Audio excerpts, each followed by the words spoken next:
سورۃ طٰہٰ. سورۃ طٰہٰ کے بارے میں آتا ہے ایک معتبر روایت میں کہ نبی صلی اللہ علیہ وسلم کو قتل کرنے کی نیت سے جب حضرت عمر گھر سے نکلے تو راستے میں ایک شخص نے کہا پہلے اپنے گھر کی خبر لو، تمہاری اپنی بہن اور بہنوئی اس نئے دین میں داخل ہو چکے ہیں. یہ سن کر حضرت عمر سیدھے بہن کے گھر گئے. وہاں ان کی بہن فاطمہ بنت خطاب اور بہنوئی سعید بن زید بیٹھے ہوئے حضرت خباب سے صحیفے کی تعلیم حاصل کر رہے تھے. حضرت عمر کے آتے ہی صحیفہ چھپا لیا گیا، مگر حضرت عمر اس کے پڑھنے کی آواز سن چکے تھے. انہوں نے پہلے کچھ پوچھ گچھ کی، اس کے بعد بہنوئی پہ پل پڑے، مارنا شروع کیا. بہن نے بچانا چاہا تو انہیں بھی مارا کہ ان کا سر پھٹ گیا. آخر جب بہن بہنوئی دونوں نے کہا کہ ہم مسلمان ہو چکے ہیں، جو چاہو کر لو، تو حضرت عمر اپنی بہن کا خون دیکھ کر پریشان ہو گئے اور کہنے لگے اچھا مجھے بھی وہ چیز دکھاؤ جو تم پڑھ رہے تھے. بہن نے پہلے قسم لی کہ وہ اسے پھاڑیں گے نہیں، پھر کہا کہ تم پاک ہو جاؤ، تم پاک صحیفے کو ہاتھ نہیں لگا سکتے. تو انہوں نے غسل کیا اور وہ صحیفہ لے کے پڑھنا شروع کیا. اس میں یہی سورۃ طٰہٰ لکھی ہوئی تھی. پڑھتے پڑھتے اچانک ان کی زبان سے نکلا کتنا خوبصورت کلام ہے. خباب چھپے ہوئے تھے، حضرت عمر کے منہ سے یہ بات سن کر باہر آ گئے اور کہا بخدا مجھے توقع ہے کہ اللہ تعالیٰ تم سے اپنے نبی کی دعوت پھیلانے میں بڑی خدمت لے گا. کل ہی میں نے نبی صلی اللہ علیہ وسلم کو یہ فرماتے سنا کہ خدایا ابو الحکم بن ہشام یا عمر بن خطاب دونوں میں سے کسی کو اسلام کا حامی بنا دے. اچھا یہاں ایک بات یاد رکھے کہ جب میں کسی ایک صحابی کی کوئی بات بتاتی ہوں تو اس کا یہ مطلب نہیں ہوتا کہ نعوذ باللہ میں کسی دوسرے کو نگیٹ کر رہی ہوں. ہر ایک کا اپنا اپنا مقام ہے. جیسے حضرت ابو بکر کا اپنا مقام ہے، حضرت علی رضی اللہ تعالیٰ عنہ کا اپنا مقام ہے. حضرت علی رضی اللہ تعالیٰ عنہ کی اپنی فضیلت ہے کہ وہ ایک بچے تھے، کم سن عمر میں کمزور تھے. جب پورے خاندان نے آپ کو جھٹلایا تو انہوں نے کھڑے ہو کر کہا اگرچہ میں ایک کمزور بچہ ہوں لیکن میں آپ کا ساتھ دوں گا. تو ہر ایک کی اپنی اپنی فضیلت ہے، لیکن ہوتا یہ ہے کہ موقع کی مناسبت سے جو بات سامنے آ جائے. سورۃ طٰہٰ. بسم اللہ الرحمن الرحیم. طٰہٰ ما انزلنا علیک القرآن لتشقى الا تذکرۃ لمن یخشى تنزیلا ممن خلق الارض والسماوات العلی الرحمن علی العرش استوى. طٰہٰ نبی صلی اللہ علیہ وسلم کو خطاب ہے. ہم نے یہ قرآن تم پر اس لیے نازل نہیں کیا کہ تم مصیبت میں پڑ جاؤ، آپ کو پریشان کرنے کے لیے قرآن نہیں دیا. کیونکہ آپ دیکھیں کہ آپ کے ساتھ بھی یہ ہوتا ہوگا کہ جب قرآن لگاتار سن رہے ہیں تو بعض اوقات دل پہ بوجھ آنے لگتا ہے، یہ سب کچھ ہم کیسے کریں گے، کر بھی سکیں گے یا نہیں، یہ تو کچھ اچھا نہ کیا ہم نے، سن کر ہمیں تو اور مصیبت ہو گئی. فرمایا نہیں، یہ اس لیے نہیں اتارا کہ تمہیں پریشان کیا جائے، تم پہ بوجھ ڈالا جائے، تمہیں مصیبت میں مبتلا کیا جائے. نہیں، یہ تو اس لیے اتارا گیا کہ تم سے بوجھ ہٹائے جائیں، تم جن غلط چیزوں کا شکار ہو ان سے تمہیں آزاد کیا جائے. یہ تو ایک یاد دہانی ہے، ریمائنڈر ہے ہر اس شخص کے لیے جو ڈرے. نازل کیا گیا ہے اس ذات کی طرف سے جس نے پیدا کیا زمین کو اور بلند آسمانوں کو. وہ رحمان کائنات کے تخت سلطنت پر جلوہ فرما ہے، مالک ہے ان سب چیزوں کا جو آسمانوں اور زمین میں ہیں اور جو زمین و آسمان کے درمیان ہیں اور جو مٹی کے نیچے ہیں، اس کا بھی ان کو پتا ہے. آپ دیکھیں کہ ہمارا حال کیا ہوتا ہے، اگر کوئی پن ہاتھ سے گر جائے نیچے فرش پہ تو ڈھونڈنے میں ایک وقت لگ جاتا ہے. کوئی موتی گر جائے تو ہر جگہ تلاش کرتے پھرتے ہیں، زمین کے اوپر نہیں ڈھونڈ پاتے سب کچھ. کہاں یہ کہ مٹی کے نیچے. ایک دفعہ جب آپ دانا زمین میں پھینک دے تو نہیں پتا چلتا کہ کون سا کہاں گیا، دوبارہ ڈھونڈنے لگے تو وقت لگ جائے. یہی تو فرق ہے نا مخلوق اور خالق کا، کہ جو کام مخلوق نہیں کر سکتی وہ خالق کے لیے بہت آسان ہے. تم چاہے اپنی بات پکار کر کہو، وہ تو چپکے سے کہی ہوئی بات بلکہ اس سے مخفی تر بات بھی جانتا ہے. وہ اللہ ہے، اس کے سوا کوئی خدا نہیں، اس کے لیے بہترین نام ہے، لہ الاسماء الحسنی. اور تمہیں کچھ موسیٰ علیہ السلام کی خبر بھی پہنچی ہے جبکہ اس نے ایک آگ دیکھی اور اپنے گھر والوں سے کہا ذرا ٹھہرو، میں نے ایک آگ دیکھی ہے، شاید کہ تمہارے لیے ایک آدھ انگارہ لے آؤں یا اس آگ پر مجھے راستے کے متعلق کوئی رہنمائی مل جائے. وہاں پہنچا تو پکارا گیا اے موسیٰ میں ہی تیرا رب ہوں، جوتیاں اتار دے، تو وادی مقدس طویٰ میں ہے اور میں نے تجھ کو چن لیا. سن جو کچھ وحی کیا جاتا ہے، میں ہی اللہ ہوں، میرے سوا کوئی خدا نہیں ہے. بس تو میری بندگی کر اور میری یاد کے لیے نماز قائم کر، قیامت کی گھڑی ضرور آنے والی ہے. میں اس کا وقت مخفی رکھنا چاہتا ہوں تاکہ ہر شخص اپنی کوشش کے مطابق بدلہ پائے، ہر شخص اپنی کوشش کے مطابق بدلہ پائے. بس کوئی شخص جو اس پر ایمان نہیں لاتا اور اپنی خواہش نفس کا بندہ بن گیا ہے، تجھ کو اس گھڑی کی فکر سے روک نہ دے، ورنہ تو ہلاکت میں پڑ جائے گا. اور اے موسیٰ، یہ تیرے ہاتھ میں کیا ہے؟ کیا اللہ تعالیٰ کو نہیں پتا تھا کہ کیا ہے؟ کیوں پھر پوچھا ایسے؟ محبت کے اظہار کے لیے، بات بڑھانے کے لیے. موسیٰ تیرے ہاتھ میں کیا ہے؟ کیا وقت ہوگا جب اللہ تعالیٰ موسیٰ علیہ السلام سے بات کر رہے ہوں گے، اور موسیٰ علیہ السلام کے دل کی کیفیت کیا ہوگی. آپ دیکھیں کہ دنیا میں اگر ہم کسی شخص کی رسپیکٹ کرتے ہیں، اس سے محبت کرتے ہیں، اس سے بات کرتے ہوئے ہمارا دل باہر آنے لگتا ہے، بعض اوقات ڈرنے لگتا ہے، بعض اوقات کچھ اور کیفیات ہوتی. کہاں خالق کائنات سے بات. تو اللہ تعالیٰ موسیٰ علیہ السلام کو مانوس کرے، اچھا موسیٰ یہ ہاتھ میں کیا ہے، تاکہ موسیٰ علیہ السلام کا ذرا دھیان دوسری طرف جائے، ڈرے نہ، خوف نہ کھائیں، پریشان نہ ہوں. موسیٰ علیہ السلام بھی آگے سے آپ دیکھیں بات بڑھانے کے لیے کیسا جواب دیتے ہیں. یہ میری لاٹھی ہے، اس پہ ٹیک لگا کے چلتا ہوں، اس سے اپنی بکریوں کے لیے پتے جھاڑتا ہوں، اور بھی بہت سے کام ہیں جو اس سے لیتا ہوں. یہ بھی تو کہہ سکتے تھے عصا ہے، لیکن موسیٰ علیہ السلام نے بھی بات لمبی کر دی. انسان لمبی بات کب کرتا ہے؟ جس سے دل چاہتا ہے کہ بس اس کی بات سنتا ہی چلا جاؤں اور اس کو سناتا ہی چلا جاؤں. یہ محبت کی علامت ہے. فرمایا پھینک دے اس کو. موسیٰ کہہ رہے ہیں میرے اس میں بڑے کام ہیں. اللہ تعالیٰ کہتے ہیں پھینکو اس کو. امتحان ہے نا محبت کا. اس نے پھینک دیا. یہ ہے اطاعت، کام کی چیز، بڑے فائدے کی چیز. اللہ تعالیٰ کہتے ہیں پھینک دو. پھینک دیا اللہ تعالیٰ. کیا اللہ کی خاطر ہم بھی بظاہر دنیا کے فائدوں کو پھینک سکتے ہیں؟ پوچھے ہم میں سے ہر ایک اپنے آپ کو، ہم میں سے کتنے لوگ ہیں جو دنیا کے گھٹیا گھٹیا چھوٹے چھوٹے فائدوں کی خاطر اپنے آپ کو اللہ کے لیے وقف نہیں کر سکتے، اللہ کے لیے وقت نہیں نکال سکتے. اس نے پھینک دیا اور یکایک وہ ایک سانپ تھی جو دوڑ رہا تھا. فرمایا پکڑ لے اس کو. سانپ بن گئی وہ چیز جو اتنے کام کی تھی. فرمایا اس کو پکڑ لو. اب آپ خود سوچیں، امتحان پہ امتحان. یہ کیا؟ سانپ پکڑ لو، سانپ پکڑ لو. ہم پکڑ سکتے ہیں اگر اللہ تعالیٰ ہم سے کہ سچی بات بتائیں، سچی سچی.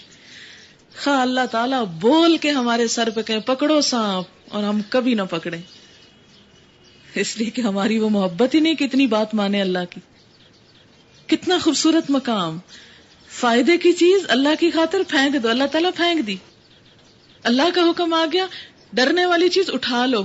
اٹھا لی. تھوڑا سا جھجکے، ڈرے. فرمایا ڈرو نہیں، پکڑو، ڈرو نہیں. بالکل اسی طرح دنیا میں اللہ کے حکم پہ چلنے کے لیے کئی ایک رسک لینے پڑتے ہیں. اس وقت ہم ڈر جاتے ہیں، ہائے پتہ نہیں کیا ہوگا.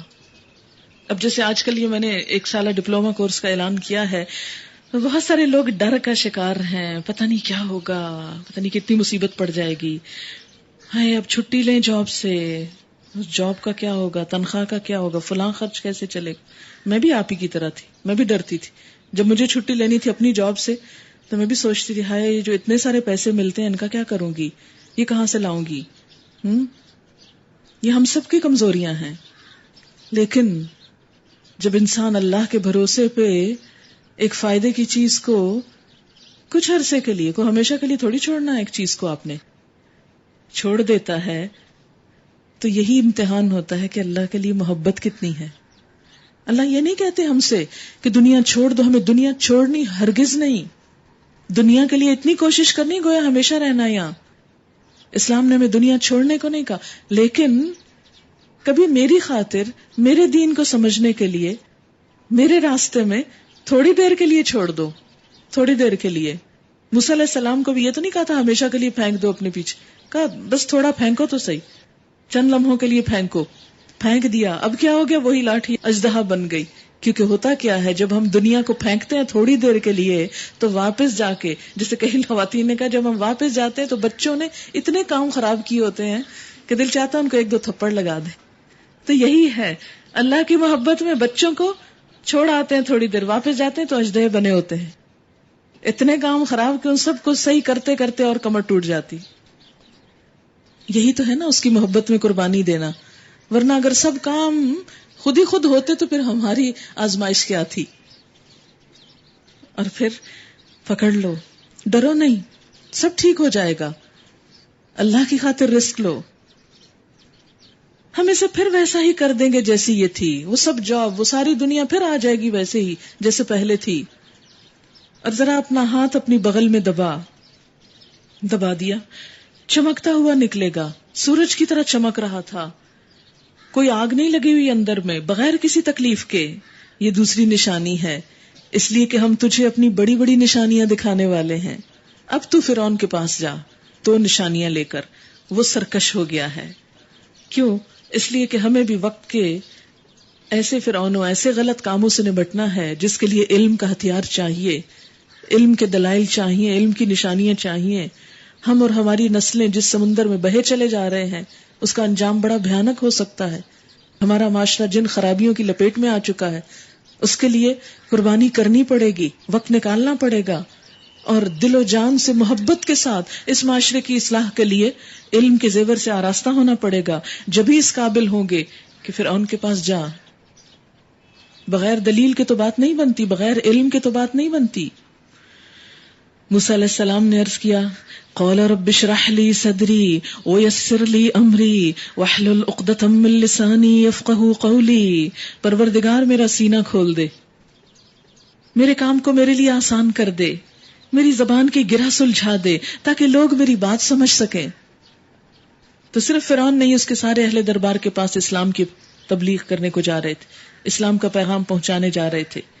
جھجک تھی کہ بول نہ سکوں گا، جیسے ہم میں سے ہر ایک جھجکتا ہے، کیونکہ جو کام کیا نہیں ہوتا وہ کرنا مشکل ہوتا ہے. فرمایا نہیں، ڈرو نہیں. اور اللہ نے دعا سن لی.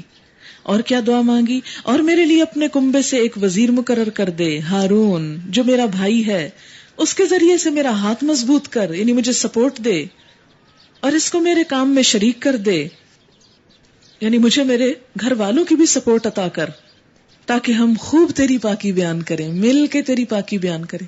اکیلے اکیلے بھی انسان اللہ کی باتیں کر لیتا ہے دل ہی دل میں، لیکن اگر آپ کسی کے ساتھ بیٹھ کے اللہ تعالیٰ کی باتیں کریں تو آپ دیکھیں گے کچھ آپ دیں گے، کچھ وہ دے گا، وہ دونوں کا مل کے اتنا خوبصورت ہو جائے گا، اتنی اللہ کی محبت بڑھے گی کہ شاید اکیلے میں آپ اس کو ڈیولپ نہ کر سکیں. اس لیے کہتے ہیں اللہ تعالیٰ میں اکیلا نہیں یہ کام کر سکتا، مجھے میرے ساتھ ایک اور ساتھی دے دے. اور جب اللہ تعالیٰ دیتا ہے تو کس لیے کہ ہم خوب تیری پاکی بیان کریں اور خوب تیرا چرچا کریں، تیری باتیں خوب کریں. تو ہمیشہ ہمارے حال پہ نگران رہا ہے. دیکھیں اللہ تعالیٰ کیسے سنتے ہیں دعا. اصل بات ہے کہ ہم لوگ دعا نہیں مانگتے، ہم صرف خیال خواہش کرتے، دعائیں نہیں مانگتے اس کے لیے. فرمایا دیا گیا جو تو نے مانگا ہے موسیٰ، مل گیا تجھے، جو کچھ مانگا سب تیرا. ہم نے پھر ایک مرتبہ تجھ پر احسان کیا. یاد کر وہ وقت جبکہ ہم نے تیری ماں کو اشارہ کیا، یعنی آج بھی تجھ پہ احسان کر رہے ہیں، جب تو پیدا ہوا تھا تو تجھ پہ احسان کیا تھا. ایسا اشارہ جو وحی کے ذریعے سے کیا جاتا ہے کہ اس بچے کو صندوق میں رکھ دے اور صندوق کو دریا میں چھوڑ دے، دریا اسے ساحل پر پھینک دے گا، اسے میرا دشمن اور اس بچے کا دشمن اٹھا لے گا. آپ کو یاد ہے کہ موسیٰ علیہ السلام کو اللہ نے اپنے اور اس بچے کے دشمن کے گھر میں پالا تھا. اللہ ایسے اپنے کام لیتا ہے.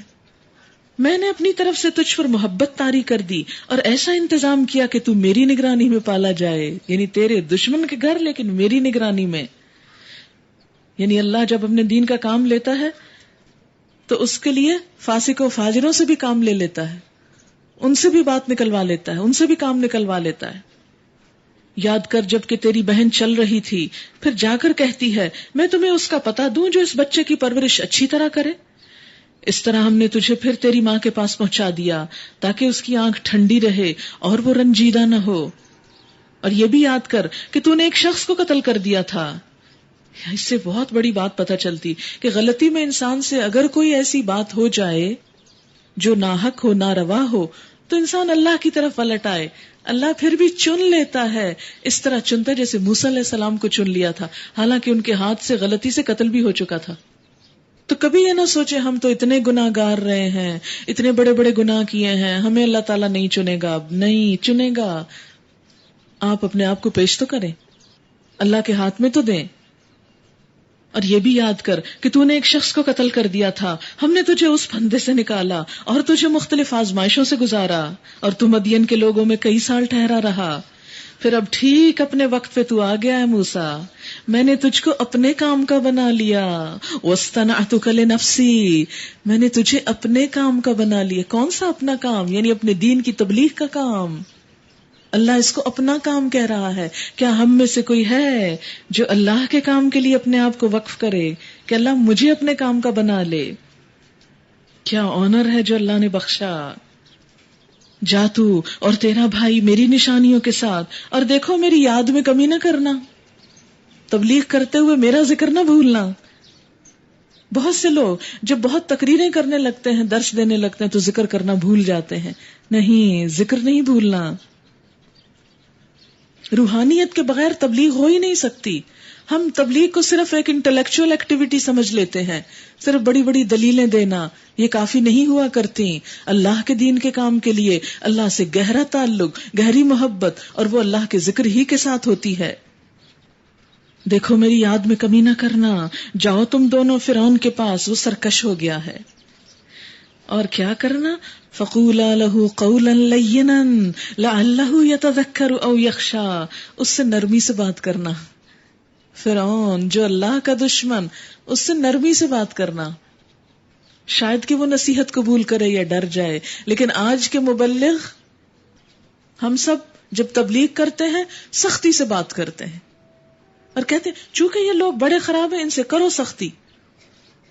نہیں، دیکھیں اللہ تعالیٰ فرعون کے دربار میں بھیج رہے ہیں. موسیٰ علیہ السلام کہتے ہیں نرمی سے بات کرنا، چاہے کوئی میرا دشمن ہو، چاہے کوئی کتنا ہی گناہ گار ہو، نرمی سے بات کرنا. جب اللہ کی بات بتانے والے ہی اللہ کی بات خود نہیں مانتے تو ان کی بات میں اثر کہاں سے آئے گا؟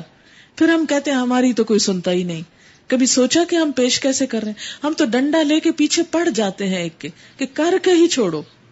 نہیں، قُولَا لَهُ قَوْلًا لَيِّنًا، نرمی سے بات کرنا. تبلیغ کا یہ طریقہ نہیں کہ آپ کسی کے سر پہ سوار ہو جائیں کہ ابھی کرو. نہیں، بتائیں، نرمی سے بتائیں، محبت سے بتائیں، چھوڑ دیں، غلطی کو اگنور کریں، معاف کر دیں، دل سے محبت کریں، خیر خواہی کے ساتھ بتائیں. یاد رکھیں اگر آپ کے دل میں کسی کے لیے محبت ہوگی اور سچے دل سے آپ کسی کو اچھی بات بتائیں گے، پھر ہو سکتا نہیں کہ وہ بات دل میں نہ جائے. دل سے جو بات نکلتی ہے اثر رکھتی ہے، دل سے نکل کے دل پہ جا پڑتی ہے. جب دل بدلتے ہیں تو دنیا بدل جاتی ہے. فاتح کون ہے؟ جو دلوں پہ حکومت کرے. فاتح وہ نہیں جو زمینوں کو زمینیں فتح کرتا چلا جائے. دونوں نے عرض کیا پروردگار ہمیں ڈر ہے کہ وہ ہم پہ زیادتی کرے گا یا پل پڑے گا. اور فرمایا ڈرو مت، میں تمہارے ساتھ ہوں، سب کچھ سن رہا ہوں اور دیکھ رہا ہوں. جاؤ اس کے پاس، جاؤ اور کہو کہ ہم تیرے رب کے بھیجے ہوئے ہیں، بنی اسرائیل کو ہمارے ساتھ جانے کے لیے چھوڑ دے اور ان کو تکلیف نہ دے. ہم تیرے پاس تیرے رب کی نشانی لے کر آئے ہیں اور سلامتی ہے اس کے لیے جو راہ راست کی پیروی کرے. ہم کو وحی سے بتایا گیا ہے کہ عذاب ہے اس کے لیے جو جھٹلائے اور منہ موڑ دے. فرعون نے کہا اچھا تو پھر تم دونوں کا رب کون ہے موسیٰ؟ اب دربار میں پہنچ گئے، تبلیغ شروع ہو گئی. جب وہ کہتے ہیں کہ اللہ پر ایمان لا تو کہتے ہیں وہ کون ہوتا ہے؟ موسیٰ علیہ السلام نے جواب دیا ہمارا رب وہ ہے جس نے ہر چیز کو اس کی ساخت بخشی، پھر اس کو راستہ بتایا، ہر چیز کی ڈیزائننگ کی. وہ ڈیزائنر ہے جس نے ہر نئی چیز کا ڈیزائن کیا. آپ دیکھیں کہ یہ پتے، یہ ٹہنیاں، یہ درخت، یہ آسمان، یہ کلر کمبینیشن، یہ سارا آرٹ ورک کس نے کیا؟ ہماری شکل و صورت کس نے بنائی؟ پرندے کی کس نے بنائی؟ مچھلی کی کس نے بنائی؟ فرمایا ہر چیز کو اس کی ساخت دی اور پھر اسے اس کا کام کرنا سکھایا. مچھلی کو تیرنا سکھایا، چڑیا کو اڑنا سکھایا، درخت کو پھل پھول دینا سکھایا. وہ صرف خالق نہیں، وہ ہادی بھی ہے، معلم بھی ہے. سورج کو ہم نے تو ٹریننگ نہیں دی کہ صبح کے وقت کہاں سے نکلنا اور شام کو کہاں ڈوبنا. کیا ہم سورج کو اس کا راستہ بتاتے ہیں؟ لیکن ہمیں تو سورج کی کوئی آنکھیں بھی نظر نہیں آتی جن سے دیکھ کر وہ اپنا راستہ تلاش کرتا ہو. یہ کیسے صحیح ٹھکانے سے اٹھ کے صحیح جگہ پہ جا کے بیٹھتا ہے؟ یہ کون کر رہا ہے؟ یہ پتے سبز رنگ کے ہیں، کس نے ان کو بتایا تمہارا رنگ بس اتنا ہی سبز ہوگا، لائٹ گرین ہوگا، پیرٹ گرین ہوگا، اور وہ فلاں پتو تمہارا رنگ بہت ڈارک ہوگا، یہ میں نے اور آپ نے یہ کلر اسکیم کی نہیں، اللہ نے. اور پھر آپ دیکھیں کہ یہ سب کچھ کیوں بتایا گیا؟ تاکہ ہمیں بتایا جائے کہ جس رب نے مچھلی اور مرغی کو راہ دکھائی اس نے انسانوں کو بھی دکھائی ہے. فرعون بولا اور پہلے جو نسلیں گزر چکی ہیں ان کی پھر کیا حالت تھی، یعنی وہ سب گمراہ تھے. ایسا ہوتا ہے نا، جب آپ کسی کو اچھی بات بتائیں تو کہتے ہیں لو ہمارے ماں باپ نے نہیں کی تو وہ گمراہ تھے. موسیٰ علیہ السلام نے کہا اس کا علم میرے رب کے پاس ایک نوشتے میں محفوظ ہے کہ کون گمراہ تھا اور کون ہدایت پر تھا. یہ میرا کام نہیں کہ آپ کو بتاؤں. میرا رب نہ چوکتا ہے نہ بھولتا ہے، ہر نقص سے پاک ہے. وہی ہے جس نے تمہارے لیے زمین کا فرش بچھایا اور اس نے اس میں تمہارے چلنے کو راستے بنائے اور اوپر سے پانی برسایا، پھر اس کے ذریعے سے مختلف اقسام کی پیداوار نکالی. کھاؤ اور اپنے جانوروں کو بھی چراؤ، یقیناً اس میں بہت سی نشانیاں ہیں عقل رکھنے والوں کے لیے. اسی زمین سے ہم نے تم کو پیدا کیا ہے، اسی میں ہم تمہیں واپس لے جائیں گے اور اسی سے تم کو دوبارہ نکالیں گے. ہم نے فرعون کو اپنی سبھی نشانیاں دکھائیں مگر وہ جھٹلائے چلا گیا اور نہ مانا. کہنے لگا اے موسیٰ کیا تو ہمارے پاس اس لیے آیا ہے کہ اپنے جادو کے زور سے ہم کو ہمارے ملک سے نکال باہر کرے؟ اچھا ہم بھی تیرے مقابلے میں ویسا ہی جادو لاتے ہیں، طے کر لے کب اور کہاں مقابلہ کرنا ہے. نہ ہم اس قرارداد سے پھریں گے نہ تو پھرنا، کھلے میدان میں سامنے آ جا. موسیٰ علیہ السلام نے کہا جشن کا دن طے ہوا اور دن چڑھے لوگ جمع ہوں. فرعون نے پلٹ کر اپنے سارے ہتھ کنڈے جمع کیے اور مقابلے میں آ گیا. موسیٰ علیہ السلام نے کہا شامت کے مارو، نہ جھوٹی تہمتیں باندھو اللہ پر ورنہ وہ ایک سخت عذاب سے تمہارا ستیہ ناش کر دے گا. جھوٹ جس نے بھی گھڑا وہ نامراد ہوا. جھوٹ جس نے بھی گھڑا وہ نامراد ہوا. جھوٹ سے کبھی کامیابی نہیں ہو سکتی. وقتی طور پر اگر فائدہ بھی ہو تو الٹیمیٹلی خسارہ ہی خسارہ ہے. یہ سن کر ان کے درمیان اختلاف رائے ہو گیا اور وہ چپ کے باہم مشورہ کرنے لگے. آخرکار کچھ لوگوں نے کہا یہ دونوں تو محض جادوگر ہیں. پیغمبروں کو کیا کہہ دیا؟ جادوگر. ان کا مقصد یہ ہے کہ اپنے جادو کے زور سے تم کو تمہاری زمین سے بے دخل کر دیں اور تمہارے مثالی طریقے زندگی کا خاتمہ کر دیں. یعنی موسیٰ تو تمہیں بس مولوی بنانے کو آئے ہیں اور یہ سب چیزیں ختم کرنا چاہتے ہیں. اپنی ساری تدبیریں آج اکٹھی کر لو اور ایکا کر کے میدان میں آ جاؤ. بس یہ سمجھ لو کہ جو آج غالب رہا وہی جیت گیا. خود کہہ رہا جو آج غالب ہوا وہ جیت گیا. جادوگر بولے موسیٰ تم پھینکتے ہو یا پہلے ہم پھینکیں؟ موسیٰ علیہ السلام نے کہا نہیں تم ہی پھینکو.